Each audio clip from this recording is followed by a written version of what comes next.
Let me begin by saying I'm very excited to be here today. I'm excited because activism is a topic that's close to my heart. My journey here today is based on a personal decision about 5 or 6 months ago when I decided to take a leap of faith. I was working in one of the ivory towers of one of the international accounting firms, quite comfortable in my position. But after a summer of working on Chinese mining client audits, I ended up banging my head against the wall, scratching at the window, wanting to escape. So it was time I took that plunge, and I left to take a role in modern day activism, to pursue a passion of mine. This decision led to me working full-time as a volunteer for the organisation I work to support, YGAP, Y Generation Against Poverty. For the next 4 or 5 months, I had the ability and the freedom to travel with the organisation on a national campaign up and down the east coast of Australia. I was fortunate enough to launch the Kinfolk Project, a social business in the former cafe in Bourke Street, Melbourne, and got to travel to Rwanda with a dedicated group of volunteers undertaking in YGAP's 2010 development project.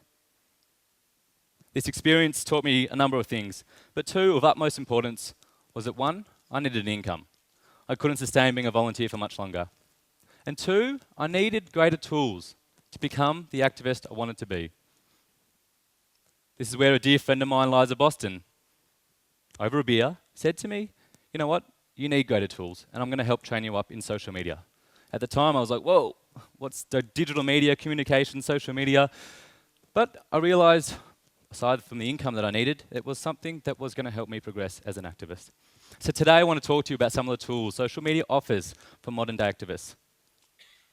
Personally, I see social media a bit like a snowboarding experiment. I love snowboarding. Any opportunity I get, I'll nick off overseas.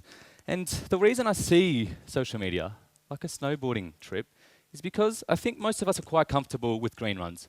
We can jump on a chairlift, travel halfway up a mountain, stand midway through a mountain and slide down the green runs. They're comfortable, they're friendly, they're easy to navigate. However, it's similar to how we use our emails, I guess. The emails, the social media, building fan pages online, sending links to friends. We're comfortable with that. They're the green ones. However, the technology has changed. The technology has sped up ever so rapidly. It's like we've been given this secret back-end pass to the back of the mountain. And all of a sudden, we've been taken up the back and we stand on the summit. The technology has improved. It's fastened up. And now, like my friend standing here, we're on top of the summit looking straight down a double black run. We're comfortable with our green run. We have never done a blue run or a black run, but all of a sudden we're about to go down a double black run. Are we courageous enough with the tools that we've got as activists to go down the double black run? It's uncharted territories. Before I explain to you a bit about the tools and how we can harness them as individuals and modern day activists, let me credit and acknowledge the activists that have come before us. They've paved the way for us to be standing here today and having this discussion on modern day activism. What a better place to start, no better place to start, than Rosa Parks, a lady who refused to give up her seat on the front of the bus because of the colour of her skin. She refused to sit at the back of the bus, where, as a coloured African American, she was designed to be sitting. Instead, she stayed on the front of the bus, on this bus in Alabama in 1955. Her decision to do so sparked the civil rights movement in the United States of America. Mahatma Gandhi, a man, by simple virtue of who he was, led the Indian independence movement against the British rule. Everything he stood for, every part of his life, truly represented what it means to be an activist, what it means to believe in something. And finally, one of my personal heroes, William Wilberforce, a man at the age of 23, had the moral conviction to stand up in British Parliament, Westminster, and demand an end to the slave trade. Demand that Britain stop relying and having an economic dependence on the slave trade. His moral conviction was evident throughout his political career, and it took his whole life to get this legislated and passed through Westminster, which it finally was after his death. So why do I draw a picture of these 3 activists amongst a field of hundreds that have come before them? Well, I personally think that activists like Rosa Parks, like Mahatma Gandhi and like William Wilberforce, provide us a vehicle to be modern day activists. They give us the snowboard, they give us the snow boots. It's kind of chilly, they give us the beanie and gloves too. They've paved the way for us to be standing here today talking about activism. So how does one become a modern day activist? And what does an activist today look like? Well, I want to show you a quick clip from YouTube of a form of activist and how tools provided this one individual to be a modern day activist.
So why on earth have I shown you this lone nut dancing around a festival?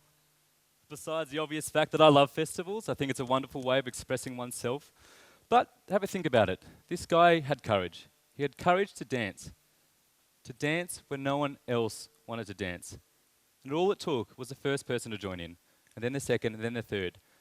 And after a short space of time, 50, 60 to 80 to 100 people had joined in his belief, his movement, his vision. Besides courage, he had tools. Tools that are accessible to each and every one of us. YouTube. 4 million people around the world have now viewed this modern activist. An interesting case study. Where activists were once defined by their causes, like Rosa Parks, like Mahatma Gandhi and William Wilberforce, they are now defined by their tools. So let's dissect and deconstruct some of the tools available to each and every one of us. What better place to start than Facebook? A platform which has revolutionized the way we live. Before I dive into dissecting part of Facebook and the power it has in modern day society, let me contest and therefore argue that many of you have probably seen The Social Network, a movie that's been released recently. I must admit I was quite confused when I first saw this movie. I had utter confusion. For a long time, YGAP, the organisation I work to support, had a small identity crisis. We never really knew how to identify ourselves. Were we an international volunteer organisation? Were we an international development agency? Were we a movement, an NGO? X, Y, Z, and B. You can understand, for 2 years it went back and forth. Until recently, I prescribed the term to YGAP as a social network. I was then invited by my girlfriend Sarah to come to this movie at the Jam Factory about a 26-year-old which has changed the way the world works. Changed the way the world works through his social network. You beauty. They'd done a movie on me. I was quite chuffed. I was excited. I thought, how can this get any better? I turned up to the Jam Factory, skipping my way down Chapel Street, only to find out that this movie was on a different 26-year-old, another 26-year-old in America called Mark Zuckerberg, who has made $15 billion from his social network and has roughly 499,996,000 more fans to his social network, but it's only a micro difference. As a result, this platform that he's launched, Facebook, has changed the way we live. Mark Zuckerberg sums it up best himself, but he says Facebook takes the whole social experience and puts it online. What we do as humans, what we love, to care about friends, to be identified and recognised, and to have our friends engaging on a communication line virtually. To break that down further, Facebook's about identity building. It's a reflection of oneself. The wall reflects how we feel and things that we're doing. Sorry, status updates. Photos are a way of showcasing one's personal image. Fan pages are things that we believe in, things that we are connected to, and causes we truly support. Whilst the inbox, that's something personal. You can't touch my inbox. You can see my wall, you can see my photos, but the inbox is something personal. It's like our deep secrets. It takes the whole social experience and puts it online. So how does this platform, launched by Mark Zuckerberg, benefit us as modern activists? Well, let me walk you through 2 quick case studies. The first is Kit Kat Gate. Greenpeace found out that Nestle were happily using the palm oil from forests all across South Asia, which was destroying the habitat of orangutans, destroying the livelihood of orangutans. As a result, Greenpeace turned to their fans all across the world and their members and asked them to change their profile pictures to an orangutan. Simple request. On top of this, they then asked their fans and members to jump onto the fan pages and the causes and send it to all their families and friends. Nestle, a very rigid organisation that's been very hard to bring to the party for fair trade discussions, then made a commitment by 2015 to have 100% of palm oil coming from sustainable sources. A campaign solely launched through Facebook. On a more micro level, something a bit more personal to the volunteer organisation I'm involved with, YGAP, we turned to Facebook, our dear friend Mark Zuckerberg, and his platform as a way of fundraising. In 2008, when we launched the organisation, we set about taking on 2 projects. The first one in Malawi, construction of 4 classrooms in the Nguyen Primary School, and the second one was the development of safe houses along the Lake Volta region. We did our project budgets in about June, July of 2008, and we knew we had to raise about $130,000. 6 weeks later, the little GFC blew in. Nice little windstorm. The Australian dollar went from almost at parity down to 64 US cents. Our small volunteer organisation was rocked by this. As a result, we were forced to go to fundraising online whilst in Malawi. One of our dear volunteers, Louise Atkins, said, "I've got beautiful long hair, I'll shave my head for YGAP, let's do it." So we integrated both a YouTube and a Facebook element. Within days, we had people all over the world reading about this and donating. We raised thousands of dollars, enough to permit us to meet our project needs in Malawi. Turning our attention to Twitter, the online SMSing program. Why is Twitter so successful? It's because it's live, it's uncensored, it's geographically ambiguous. Over 200 million users tweet today. 200 millions. A few short of Zuckerberg's 500 million, but nonetheless more than my social network. Why is it so powerful though? It's because people are passionate about Twitter. People feel a sense of ownership. Jack Dorsey, the co-founder of Twitter, recently said in the San Francisco conference that they changed the color code at the back end of the system. A simple color code change, which impacted everyone's profile page. There was such a backlash to this change, such a backlash. They had hate mail for days. Hate mail. People were offended that their personal page, the color had been changed. Therefore, Twitter had to go back to the drawing board and rechange the color code. Again, Jack Dorsey stated at the same conference that he has no idea the potential of this platform. It's like asking a 3 to 5-year-old what they want to be when they grow up. And I think that's something for us to note. As modern activists, they have no idea, neither does Zuckerberg, the power of their platforms. We need to co-create with them. We need to join in with them and realize they have no idea of their potential, so we should be able to take our movements and our causes and our visions through that journey with them too. No better example of the use of Twitter than the demise and coup of our recent Prime Minister, Kevin Rudd. On the 22nd of June 2010, Kevin Rudd was ambushed by the faceless men of Labor at 7:30 p.m. This was after all the major news networks had run their stories for the day. Traditional media was therefore a day behind. At 7:30 p.m, the only way Australians found out about this, our Prime Minister being disposed of, being ambushed, was through Twitter. Journalists, politicians were tweeting about the experience. It was then sent onto traditional media. Sky News, 24 Hours, literally were reading tweets about what was happening inside Parliament, about Kevin Rudd's expressions, what the faceless men of Labor were doing, where Julia Gillard was crossing the corridors, all because of Twitter. A famous campaign launched through Twitter, an activist cause, was the Iran revolt of June 2009. Students took to the streets in protest of their government. This case study was so successful as a weapon of revolution because it was recorded and sent live to the world as it happened. People were tweeting about it. People were taking videos of it and uploading it direct to YouTube. It caught the imagination of the world's journalists. And it began with 10 people. 10 people tweeting about students protesting in Tehran. It then led to a campaign on Twitter called Turning Accounts Green. Within hours of this campaign being launched, 160,000 people had turned their accounts green, a significant opposition and protest to the Iranian government. Another reason social media is so powerful in our modern day society is because it reflects cultural differences. It's culturally sensitive. I recall being in Japan in 2006 and jumping on a train in Tokyo. Now, I naturally stood out because I'm 6 foot and white in a very homogenous culture. But I also stood out because I didn't have a phone on me. I elected not to travel with a phone. And almost every single person on this one train was sitting there typing away. Emailing, SMSing, doing whatever they do online. For the Japanese and many Asians,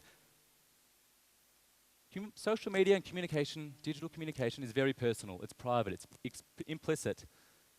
Then you look at China, the role China has adopted with social media.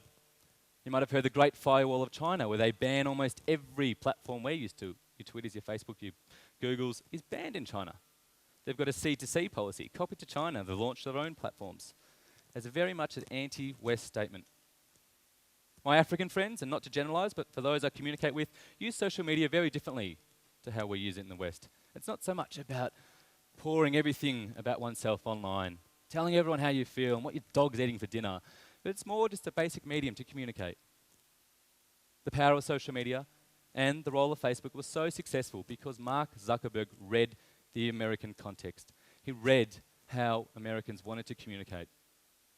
He appreciated the fact that MySpace wasn't taking off like it was in other parts of the world because it was too open and transparent. Facebook was specific to colleges. You had to be in a college network with an email address to get into a network. Mark Zuckerberg read that very well, and the reason it took off was because he created it around privacy. Before I conclude, let me tell you that social media is changing the way the world works. Online communities are now global, and they're immediate. One can be involved or even start a movement, irrespective of their geographic location or who they are, simply by clicking a button, having a vision, requesting people join in that vision. Simply by clicking a button. The world is our network now. Look into the future. 62% of South Koreans, 62% of South Koreans aged between the age of 3 to 5 years old, access and use social media for over 8 hours a week. Coming back to my snowboarding analogy, I'm a bit annoyed and frustrated when I go out there snowboarding because I think I'm pretty good. And I can get down my green and black and blue runs. But every now and then I get this little 3 or 5-year-old come flying past me. And I'm like, oh, you little bugger, how do you do that? They're doing backflips and baranis and they're like 5 years old. I need to appreciate that this is the next generation. Same with social media. This is the next generation. They're harnessing and equipping themselves with the tools which is going to enable them in the next 5, 10, 15, 20 years to unlock movements like we've never seen in our life. Let me conclude by saying this is just the beginning. The next person that adds you to Facebook, the next person that connects with you on LinkedIn, the next person that might tag or comment on a photo of you on Flickr, the next person that tweets about you, don't ignore. Just think, that might be the next Rosa Parks, the next Mahatma Gandhi, or the next William Wilberforce inviting you into their movement. I think that's something worth knowing, and I think it's something worth sharing. Thank you.